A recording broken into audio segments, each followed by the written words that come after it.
Oh, come learn something new with me. Oh, barnacles.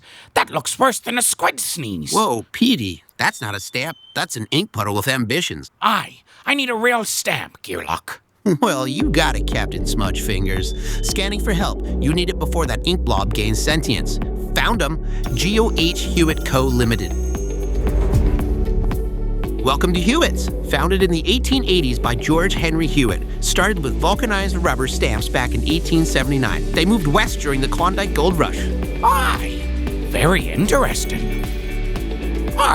Look at all these shiny stampy thingies. Yes, they produce stamps for paper, wood, leather, and even ice. Also, signs, badges, branding irons, plaques, you name it. Ice stamps? Now that's cool.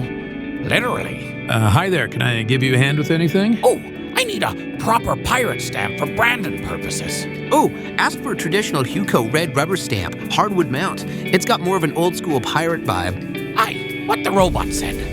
Okay, right this way, please. Oh, that be looking like treasure. My Poseidon's trident. Step 1 is digital design. They will clean your drawing, sharpen the lines, and size it perfectly using software on this computer. Ooh, that be looking crispier than a fresh sea biscuit. Step 2 is vulcanizing. Hewitt's has used this for over a century. Heat and pressure press your logo into natural red rubber.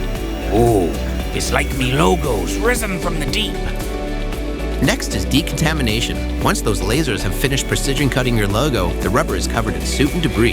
It's got to be thoroughly scrubbed with soap and water to ensure a clean surface. Oh, would you look at that? It be my logo, all pressed and ready to go, Gearlock. Next is a quick blow dry. Step 3 is trimming the rubber and mounting it onto a solid hardwood block. Easy does it, precision is paramount here. Oh, watch your fingers, please. Next is a solid coating of an industrial glue. Then the vulcanized red rubber stamp is placed permanently onto the handle, like so.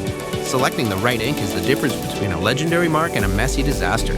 For your parchment and cardboard, we use porous surface ink because those materials actually soak up the pigment like a sponge. What be porous, Gearlock? Porous means it can absorb stuff, Petey. Oh, now that's a solid pirate mark. Thank you, Hewitts. Oh, the official Petey the Pirate stamp is born.